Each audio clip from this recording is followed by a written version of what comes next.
Do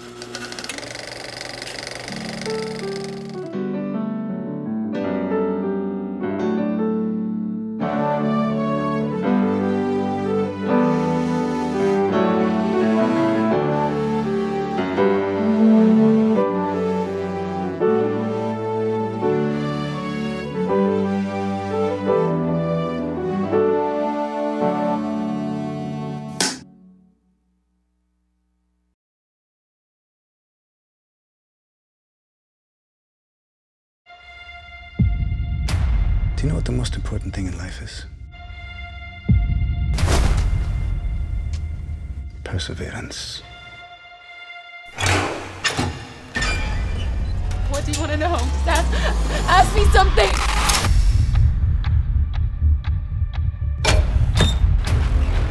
Where am I? Who are you? I'm a journalist. Lost my whole crew today. Why has he tortured us? He thinks we have information. Do we? Stop now! You're killing him!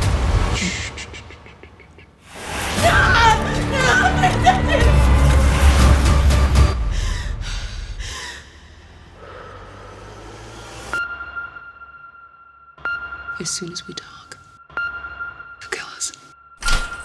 Who are you really? The guys used to call me Wildcat. Are you CIA? No! Are you CIA? You know what I see when I look at you? Fear.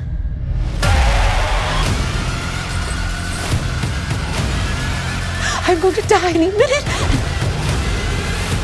You wanted to get in my head. I got in yours.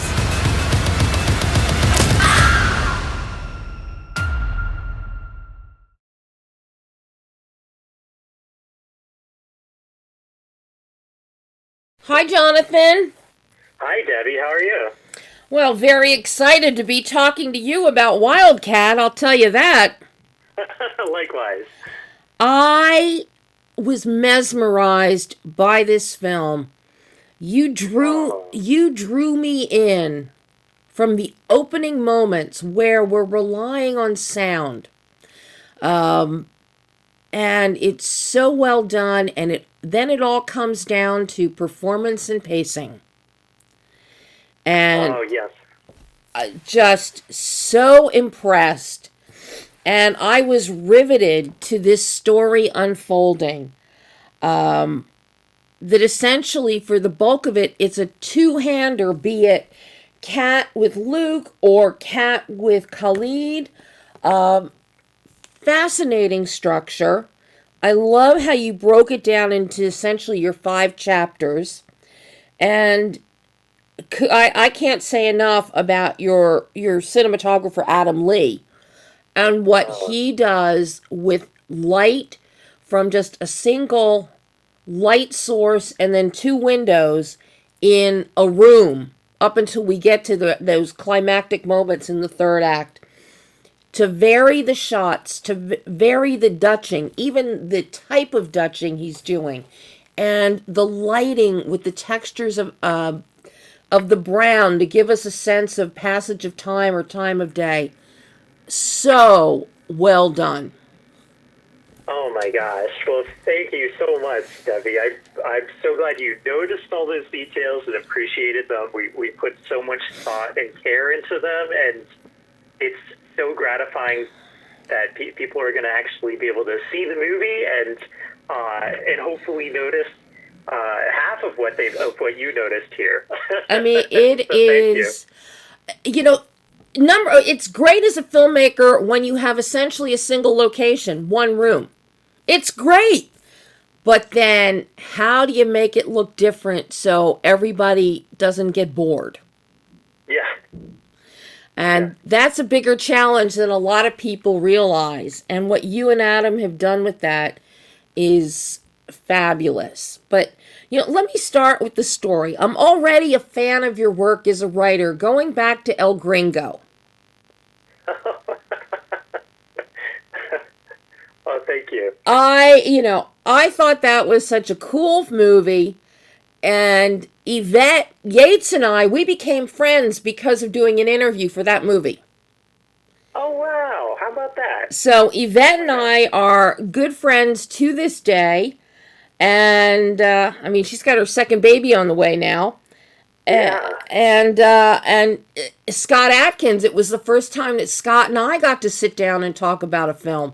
So I have much love for El Gringo. Well, thank you. That script started off in one place, and then, you know, I think they were shooting in Bulgaria with a very limited budget, and I think the script went through quite a lot of changes. But yeah, Yvette was absolutely lovely, and Scott Adkins, you know, is just such a treat. So, and that's hilarious that you met them both. That would have been, 12 years ago, something like that. Yeah. And because a distributor had picked up El Gringo and like 4 other films, little low budget, no budget, micro budget films. And they did one massive press day on all 5 films. Wow. Over at the old offices of 42 West, off of Sawtell, on the west side. And it was also Jean-Claude Van Damme's son, Chris, was also in another one of these films. So I met Chris that day, and I already knew his dad and had worked with his dad.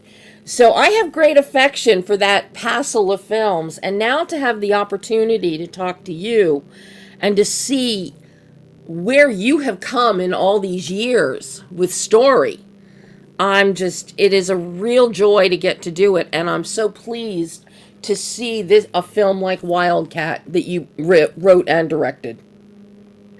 Well, thank you very, very much. I was surrounded by people far more talented and confident than myself, starting with Adam Lee. I'm so glad you singled him out. He was operating under enormous constraints by being in one room, and he treated it like an opportunity. So yes, an enormous amount of thought went into how do we make each scene feel like a new location, even though we are in the same location for 90 minutes? What can we do with color? What can we do with lenses? What can we do with camera placement? What can we do with camera movement? How can we have all these choices be justified by the characters, by the scene, and by the emotion of the scene? Just so that we're not randomly swiveling the camera around. There's purpose to all of our choices. Yeah. Yes, many long discussions were had. I'll tell you, and the way that you guys use extreme close-ups, and I'm talking about as we learn more, by the time we get into, we really start with some ECUs with part 2 with the interrogation segment. But by the time we get into the tail end of embassy codes and then move into the lightweight chapter, boy, those ECUs, everybody is in everybody's face for some reason. Be it because they are afraid, be it because they are trying to turn the tables, be it Kat, be it Khalid. It's just fabulous. And we get into, you've got great dialogue in here about getting into each other's heads. And you bring that up several times. Where somebody is saying that you're trying to get into my head. No, he's trying to get into your head. She's trying to get and that's exactly what everybody's doing, is trying to get into the other person's head for whatever reason. And you bring that to life visually with those ECUs.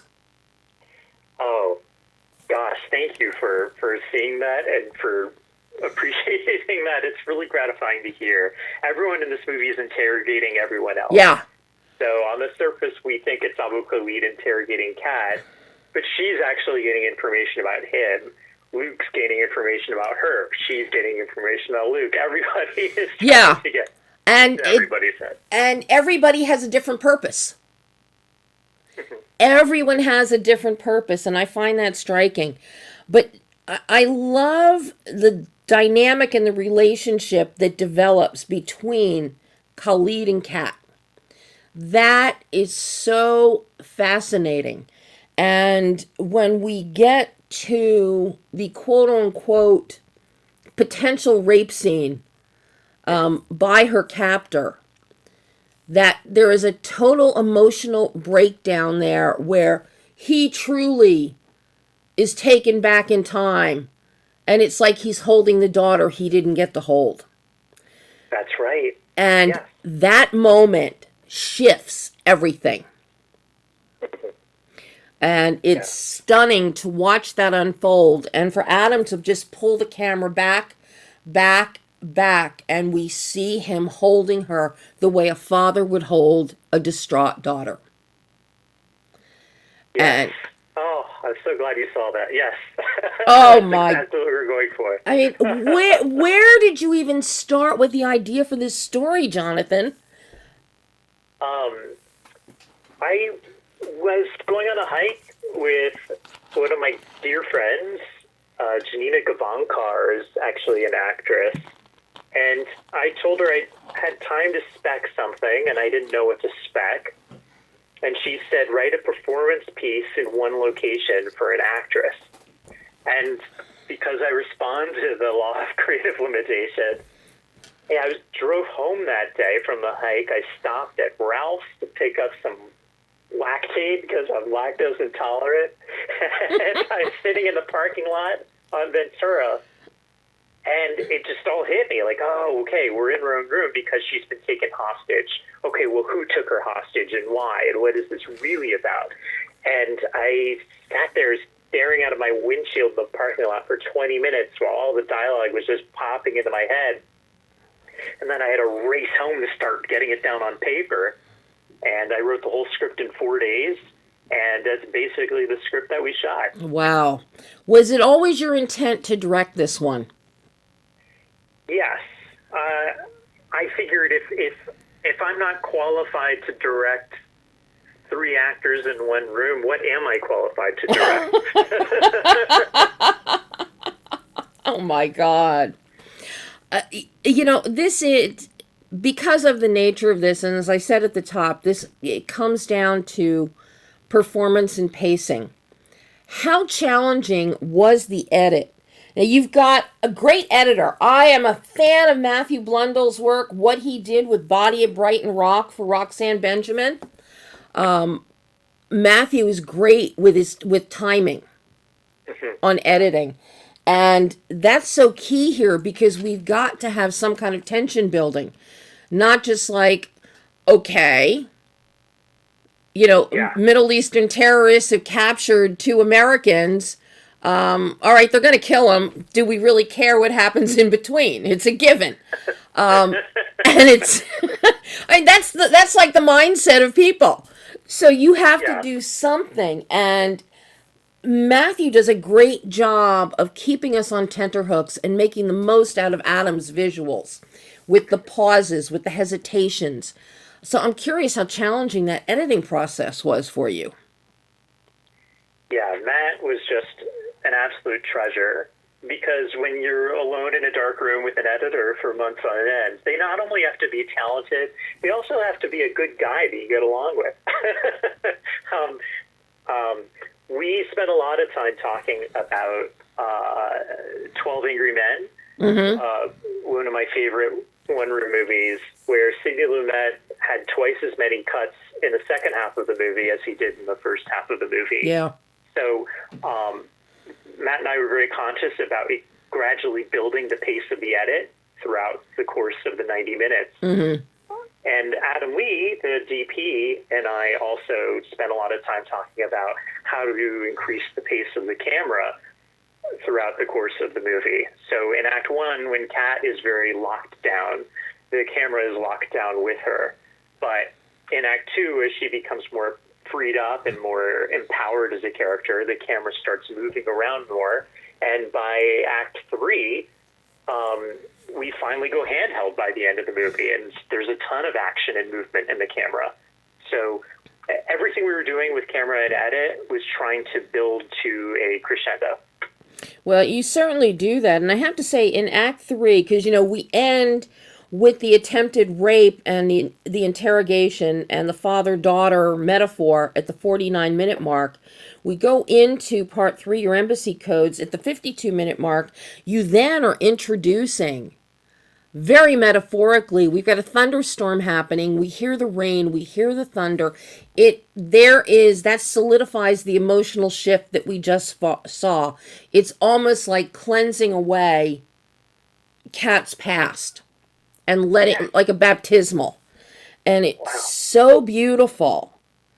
Oh my gosh, you really get this movie. I'm so thrilled with all of your insights here. Oh, I feel seen. Thank you. It's absolutely, that part 3 is so key. That last minute of part 2, part 3 is so key. Part 4, you take us in, you give us some ambiguity there. With Luke, with the character of Luke, we get some ambiguity. But there was a method to why he did what he did. There was a reason why this Marine did what he did. But you also, that's a scene of forgiveness as well. A give and take forgiveness scene before we get into the final act of part 5 of Wildcat. And then we get a complete tonal shift. You bookend it. We go back outside. We can't see. We're relying on sound again. And then we get the total package with a different location. Yeah. How did you, going into that final act, the Wildcat section and those final minutes with that location shift, how did you go about designing that section so it really does stand out? Because you make use of screens in the production design. The camera is behind the screen. So it's like, is somebody watching her? Is there a rat in the wall? There's all kinds of stuff springs to your head as to what you're showing us. Yes. Yeah, we wanted to play with the idea that she is imprisoned, and so we're constantly shooting her from behind bars or through the mesh of the chain link fence, or even through the sort of the bars at the foot of her own bed. So we designed the sets with that in mind. We wanted shadows of bars to be cast across the rear walls of each set, but it was also practical. Much like filming a sitcom, let's say, you kind of need to have a fourth wall missing, so the camera has a place to go. That set you're describing, we really could only afford 3 walls and wanted to leave a fourth wall open so the camera could have a place to move around. That is probably the most honest thing I've ever heard from a filmmaker. We could only afford 3 walls.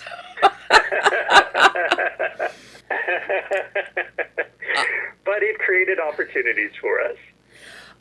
So with all, couldn't afford a ceiling. There's no ceilings on those. Well, but you certainly put the money you had where it mattered the most, and into your visuals, into the production design, and your sound, the impeccable sound that you have, and the meld of Nicholas's score. What were you looking for with a score for this that you could meld in with the religious chanting at the different times of day and with the sounds of torture? Yeah, Nick had the enormous challenge of, we wanted to do the entire score percussion only, and the score doesn't have major minor tonality until the last 30 seconds of the movie. That's when we get our first hints of a major third. So Nick had to create the whole score off of percussion using a lot of Middle Eastern instruments. And when I have nightmares, I often hear an accelerating bass drum beat. And so that was sort of the launching point for our score ideas, was dun, dun, dun, dun, dun, dun, dun, that accelerating beat. And he just built, I think, some really cool, amazing rhythms off of that idea. Yeah, it's very much a racing heartbeat. Very much a racing heartbeat. And I know before Sam takes you away from me, I've just got to ask you, what did you learn as a filmmaker in making Wildcat?